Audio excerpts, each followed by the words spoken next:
If you would like to get your song reviewed, dear listener, there's the filthy capitalist option. As Sori says, $125 gets you straight to the head of the line. You don't have to be a part of the alliance. You don't have to be part of the group. Wait a minute. And the biggest thing is you don't have to wait. You hop, skip, and jump right in front of everybody. $125 gets you there. You do that 3 times, and then get mashed down to the $75 rate for perpetuity. Yes! Also, there is a band review option. So if you've got a band and you're trying to get your band some exposure, hit me up at insori@gmail.com, and I'll show you the details about how to pull that off. You can also jump on Patreon, and there is a option on the tiers to be able to get your band reviewed. Yep. Obviously, we can't lie to you, so we can't guarantee a positive review. Get what you get. It's just rubbish. Rubbish. Rubbish. That's British for garbage. My favorite is a community option. $1 at the gate gets you in at Patreon. You get to join an alliance. The alliance joins their points together, and that helps determine what songs that we do. The alliances hang out on Discord. Message me on Patreon to get the link. And they do all kinds of other cool things. They do Minecraft, Dungeons and Dragons. Yeah. It's really a community within the community. Anybody can go on the village, facebook.com/Vin and Sori. There's 160,000+ people on the channel. What's cool about the Discord is that it offers a real opportunity for community connection, friendship, that type of thing. And it's on Discord, so if you're not a Facebook person, it's for you. You start off at $1. Right. Plus you get exclusives. Sori and I are working on a song. So the first 15 seconds of that was on Patreon. Also, at $15 tier and above, when we actually debut the video, they're going to be there live with us. There you are, dear listener. Buy our merch. Buy our merch indeed. And a child shall lead them. Oh, whoops. That was your line again. I keep doing that. It's okay. It's okay. It takes you forever to say it sometimes, I feel. So I jump it. All right, you guys. I'm Sori. That's Vin. And we're in the middle of a DJ stream for the big homie DJ Franco. The next song on our list is another. Did you say Sylosis? This is Sylosis, I think. Or Sylosis. Okay. Yeah. It's a Sylosis song, and the name of it is Teras. How do we know that those measurements are accurate? How do we know the minds of the people measuring it are accurate? And how do we know that our minds are interpreting the data that they're communicating to us correctly, are accurate, definitively? Yeah. All those require faith in a presupposition that's unprovable. Okay, Teras by the band Sylosis, but more importantly than the band is the DJ, which you will see up here, brought to you by DJ Mike. You get 4 songs. You buy 4 songs. You're the DJ of the night. You direct what time we do it. Sometimes we do it at 8 p.m. EST. One time we did it at 12. One time we did it at 3 p.m. EST. That's all up to the DJ. That's none of our business, dear listener. It's none of our business. It's none of our concern. It's not our concern. Bring it up with the DJ. One of these days we might have a data. We might publish a schedule. I don't think we'll ever publish the schedule. I thought of it. I don't think you'd like that. That's why one of the reasons why I originally put the board up. Amy's the worst. I'm not even gonna post that. Oh God, Amy. You guys are 2 peas in a pod, I tell you. I know. Literally tonight, I was like, man, I felt so lousy today all day. I just felt like garbage. I was like, man, I wish I could just go hang out with Amy. Good night, Rose. Talk about horrible things. Good night, Rose. Plus, you're funny, Amy. I like that. Yeah, those degrees of certainty, Vlad, are called faith. You either have certainty or you don't. Okay. All right, guys, here we go. The name of this song is Teras by Sylosis. DJ Mike in the house. Let's do it.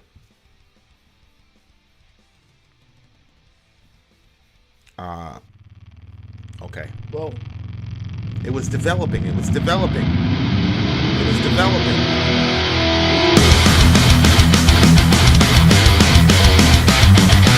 Yes!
I like this guy. He puts headbanging session. I know.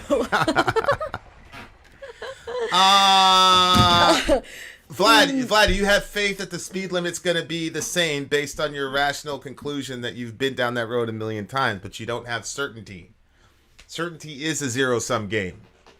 But what you described is my definition of faith, which is the gap between reasonable knowledge and certainty. What's in the gap is faith. That's where I'm at. What's the M word, Amy? Let me see if Amy can find a way to corrupt a word starting with the letter M. There's lots of ways to do that. Really? Yep. Give me one. Man, mute the mics.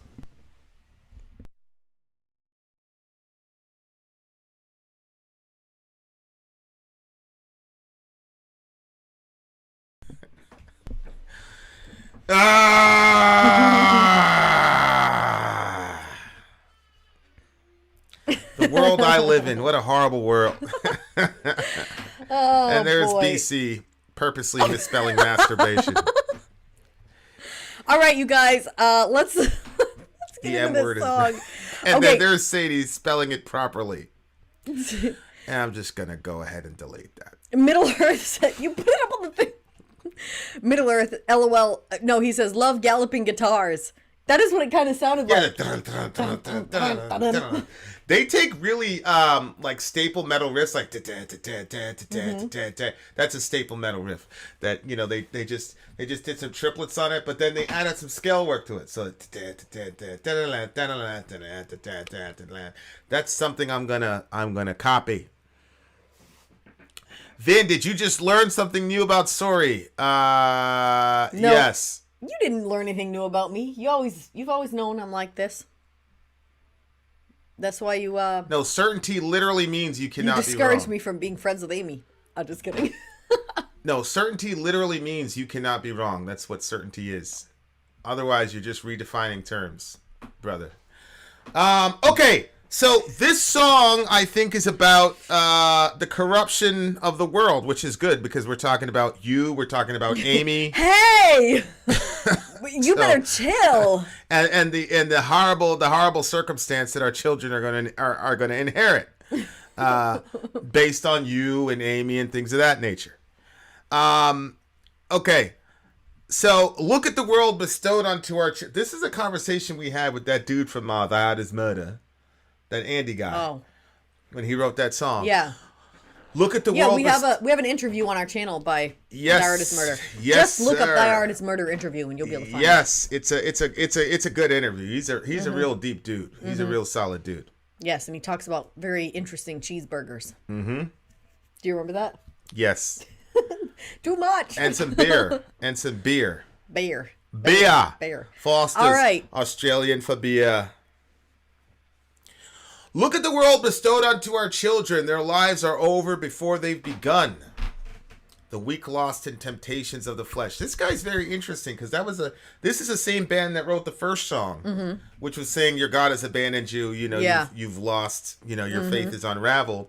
But here he's using again kind of this Christian religious terminology. Yeah. The weak lost in temptations of the flesh. We will see the will of tyrants gaining strength, fear in control. The screams are everywhere. What year was this song written? Jeez. Yikes. We still got to try that mead, bruh. What year? I asked you what year the song is written, and of course, that's because I'm ignored. Yeah, I'm too busy looking at this and What is and this? feeling Terrace? Yeah. This is crazy. Why? What's going on? Well, you know, 2008. It was this song was written in 2008. Right. It reminded me of The Purge, that first. The weak lost in temptations of the flesh, we see the will of tyrants gaining strength. When it says the weak lost in temptations of the flesh, is it saying that the weak are lost because their flesh is tempting them and they just go along with it? Or are they saying the weak are lost because the other ones are... They got swept away by the other peoples. Yeah. Maybe a both and situation. Wrong answer, Vin. Wrong answer. Both and. You know, I just want some black and whites. If there's any black and white... Oh, wait. We are black and white. Oh, get it, because I'm an African-American fella and she's Caucasian.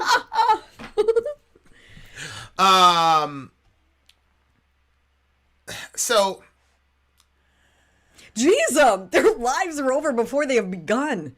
You know, that's the mindset that gets people saying, I'm not going to have kids. You know, the thing is, it's such a crazy way of looking at it, because kids will actually give you hope where you didn't have it.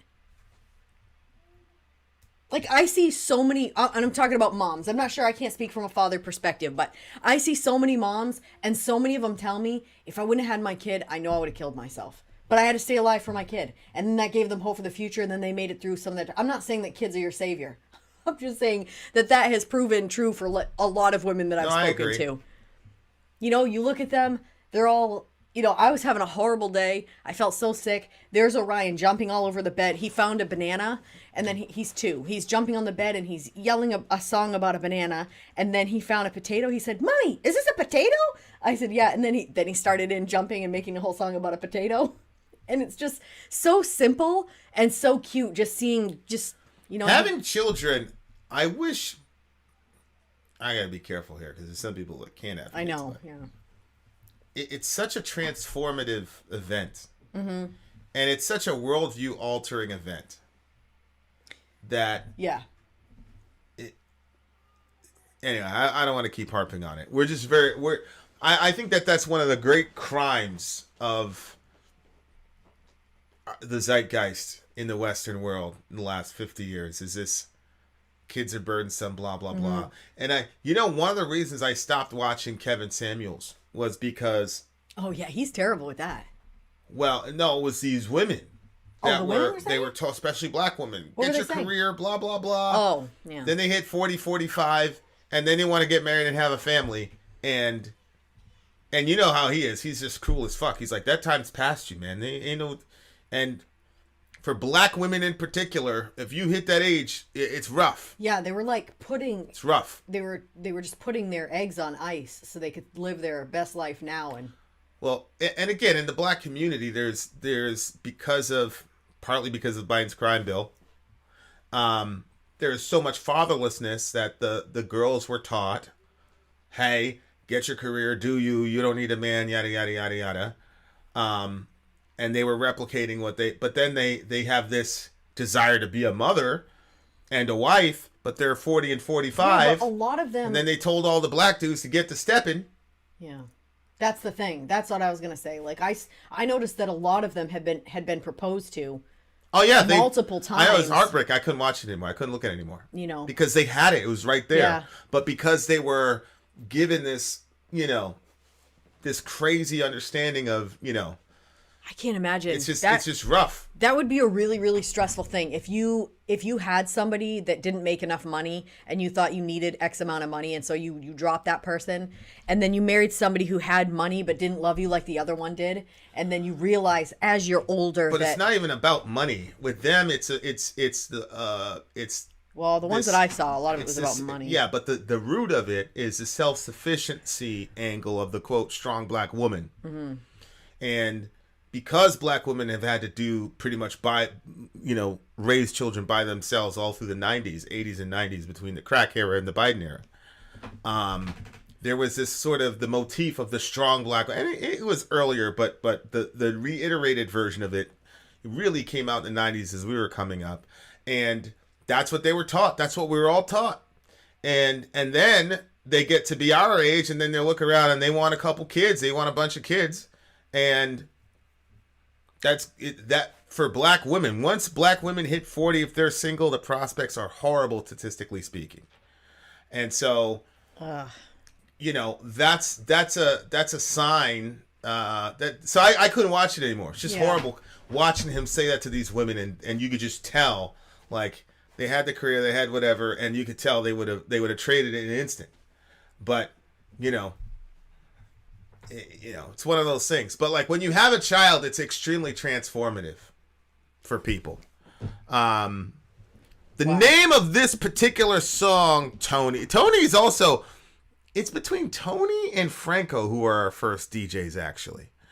This is Yeah, Sylosis-Teras. Tony's been here for a while. Teras. Teras. Their lives are over before they begun. The weak lost in temptations of flesh. We will see the reign of the will of tyrants gaining strength. It's really fascinating when you think about tyranny, because on the one side you've got Putin, who I believe Putin is viewed as far right in Russia. I think we had a Russian guy here. Putin's viewed as far right, and he's about to do some real tyrannical shit. Apparently, he just greenlighted his guys. I'm like checking it ever so often. He greenlighted them for what? To really go after Ukraine. And then we have. So right now he's got the troops into eastern Ukraine. So it may pop off. It hasn't popped off yet. So I'm not gonna. I'm not gonna ring the alarm bell. And then on the other hand, we have Trudeau, who is also a tyrant and doing tyrannical shit. But that's okay because there was a guy waving a Nazi flag. Allahu Akbar. It's crazy. People like, look at Tony. I wasn't first, Vin. Just the best. Just the best. When all people were waving a Nazi flag, so that justifies going in and taking people's. It's mind-boggling to me. It's absolute, and I'm like, what is going to happen if Canada repeals universal health care and a bunch of leftists rightly take to the streets and rightly start agitating? Mm-hmm. And this dude has already just set a precedent for people to have this ridiculous overreach of power, and then they plant some Marxist in the middle of the group who's waving a hammer and sickle flag and go, "Oh look, these are Marxists." So that means we can broad brush the entire movement, and now go into your bank account and freeze your. I can't believe that's so mind-boggling. It's unbelievable. The fact that people don't see that the coin can easily be flipped against your side. Yeah. Oh, they're a bunch of racist right-wingers, man. And one of them said to me, "Oh, these are white nationalists." I'm like, the lady that got trampled with full-blooded mohawk. Irrelevant! Okay. All right. What? This is the same thing that happened on the right with the Patriot Act. Patriot Act happened. We're going to do all this surveillance on people. We're going to do all this. We're going to tap into your phone and shit. All this craziness, right?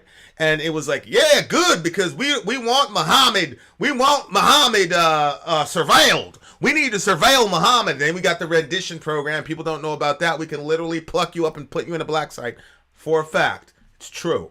We can pluck you up and put you in a black site. You come into consciousness and you're in Yemen. You have no idea where you are. God. That's a fact. We can do that. And they were cool with it. Then Obama showed up.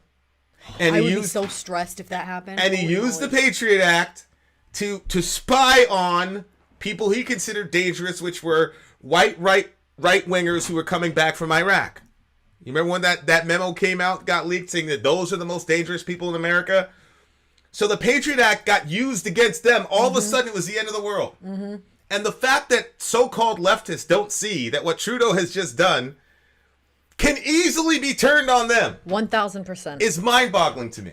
This is without precedent. The civil liberties unions are all up in arms about this because they know, like, this is absolute tyranny. But we're so, God help me, but we are so simplistic in our thinking that we go right, bad, left, good. Yeah. Putin, tyranny. Trump, tyranny. Trump racist. It's Biden, easier not to think racist. that way. It's much more difficult to have to put the thought and energy into the nuances and figure out, hey, what is this going to look like if this goes forward? Can this, because remember, I don't know, you probably do remember, when we first started doing Middle America years ago or something, you had said something about, you were like, oh my gosh, there's this whole thing, punch a Nazi. And I was like, they should know that they could get punched if they go out there. Yeah. And, but then after, like, it took some time and then I realized, like, whoa, wait a minute, that's really bad, because all it has to be is they just have to flip it. Like, we can all agree that, being a Nazi and going around like that, that's not good. But what if all of a sudden they flip it and they decide, punch a leftist, punch a a Marxist, yeah. I'm sorry, but Marxists killed a bunch of people, just like Nazis. They killed bunches of people. So This is madness. This is absolute madness. And Adam, God bless you, brother. But I talk to hundreds of people. You're one person. I'm not talking about you. I'm glad you're in the chat, but we're talking to bunches of people because there's a bunch of unforward thinking people. And I would commend everybody to play a good game of chess, because chess makes you think 5 moves ahead. Mm-hmm. Think 5 moves ahead. Mm-hmm. Especially if literally you're using the exact same template that the right wingers were using for BLM. It's literally the same template. You get a group of people that you don't like. You take the exception to the rule. In that case, it was people destroying property. Mm-hmm. You ignore the reality of agent provocateurs. You then paint the entire group as horrible, even though you have evidence to the contrary. And then you justify all types of tyrannical government overreach, people getting shot in the face 5 feet away. Well, you should. I saw one where they were talking about the lady. I think her name is Serrano, was a lady that got trampled. And one of the people said, well, she saw the horse coming. And this is just, really, at the end of the day, this is just bigotry and hate, man. That's all it is. These people at the government, the elites, have gotten us to hate each other. So if she was beating the hell out of somebody, yeah, and then she got hit by the horse, you know what I mean? But she's standing there and she was talking about wanting peace for her grandchildren, which is the song. Serious? It's a song. It's a song. She said we want peace for our but there's no pity for her at all, because she's on the right wing. This woman is a full-blooded Mohawk, elder in her or whatever. I doubt very highly that her politics are right wing. Mm-hmm. But this is what happens when you have a grassroots uprising. People saying silly things like, these people make $100K a year. Ridiculous. That's not the point. That's not the point. The point is, do you want that can of beans open? You cannot close it just because you. Oh no, that's only. This is a thing that's like hilarious to me. Like sometimes with these people with police brutality, and the white lady got arrested. She's like, but I'm white. Oh my gosh! I'm white. I mean, so like now the Emergencies Act gets used against your folks. You're gonna say, whoa, wait a second, wait. Yeah. That's not how tyranny works. And this guy Trudeau is obviously drunk on power, obviously. But the folks, this is where I say people on this side of the world are much more intelligent in their application of tyranny than, let's say, Putin. Because Putin's tyranny is just plain naked. Whereas Trudeau's tyranny, these people have done such a good job of getting us to hate one another that sort of bile is, you're starting to see people, you're seeing it coming out on social media where they don't care. Yeah. They don't care a woman got trampled. They don't care about her clavicle got broken. And then it makes them irrational. Oh, these are white nationalists. Oh, she's a full-blooded Mohawk. Irrelevant. You're no longer able to reason. Mm-hmm. And this kind of tyranny is way more terrifying to me than the Putin stuff. This kind of tyranny is how you get one guy who is able to get people to turn against their neighbors, hate them, and liquidate them. Mm-hmm. Absolutely. The Putin stuff is different. You know what Putin is, and there's no pretense. But this what I'm seeing here in the last 2 or 3 years in America, people killing each other in the streets and all this shit. And I'm a student of history as well. You know, when you look at the Jewish wars, this is exactly what happened.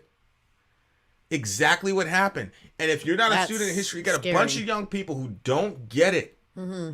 And it's terrifying. Now it's like, yo, I'm looking at these comments. I'm like, yo, these people really hate each other, bro. Yep. They truly want to see people who disagree with them politically destroyed. It's like, holy shit. And you know, there's a lot of ways. There's a lot of ways to skin a cat and make an omelet.